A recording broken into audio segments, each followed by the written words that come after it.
simplifying your UPSC journey. Welcome to Akshar Manthan. Learn, reflect, conquer.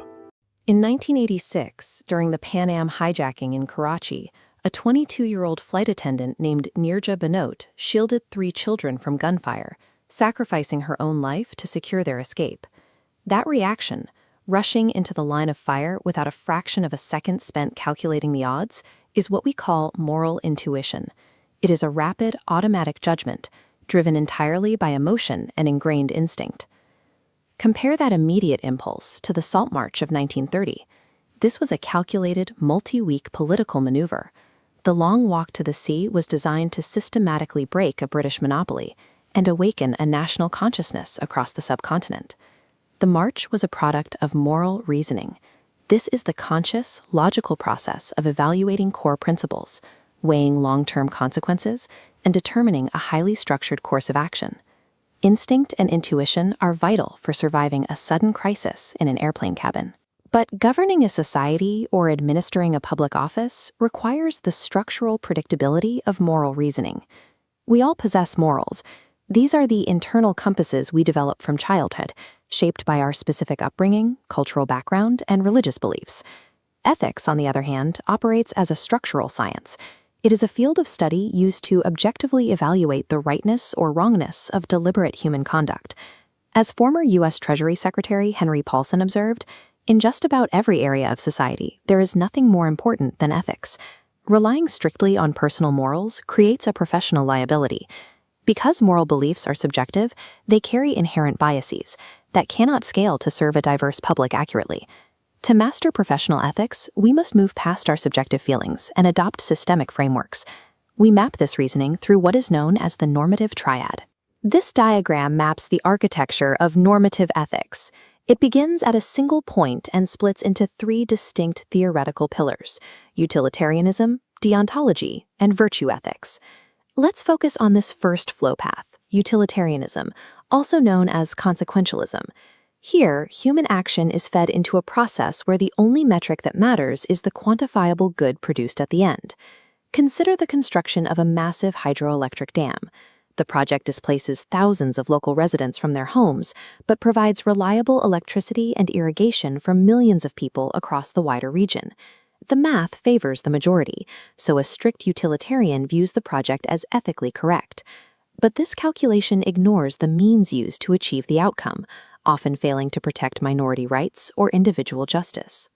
Because focusing solely on outcomes can justify extreme cruelty to a minority, ethical reasoning requires a second pillar, one focused on the inherent nature of the action itself. That second pillar is deontology.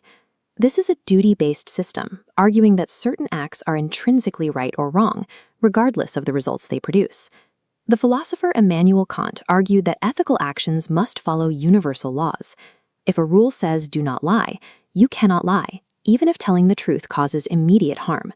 In practice, this creates intense friction. A doctor bound by a deontological duty to patient confidentiality might refuse to report a highly contagious disease, protecting the rule but severely endangering public health. To resolve this in governance, administrators use what we see branching off here, threshold deontology. You follow the strict rule path until an emergency threshold is reached, at which point the path diverts into a consequentialist approach to prevent catastrophe. Deontology protects the integrity of the rules, and threshold adjustments prevent disaster. Yet neither system accounts for the actual character of the human being holding the authority. The final pillar is virtue ethics. Rather than evaluating a specific rule or measuring a final outcome, this framework evaluates the character of the individual making the choice. This approach traces back to ancient Greece and philosophers like Aristotle, who framed morality as the lifelong quest to develop a virtuous character. The goal is honing virtuous habits. By consistently practicing traits like honesty, empathy, and courage, an individual trains themselves to automatically make the right choice when placed under extreme pressure. During the COVID-19 pandemic, thousands of medical professionals treated highly infectious patients despite severe risks to their own lives. That choice was driven by an ingrained virtue of courage, putting patient care first. Together, utilitarianism, deontology, and virtue ethics provide a complete map for reasoning. The challenge for a public administrator is applying this map directly to the dividing line between their public and private lives. As illustrated by these two circles, we operate in distinct spheres. Private relations are informal, voluntary, and built on intimacy and trust. Public relations are formal, codified in law, and demand strict accountability. A collision occurs when the values of these two spheres overlap. Take the case of a strict vegetarian doctor.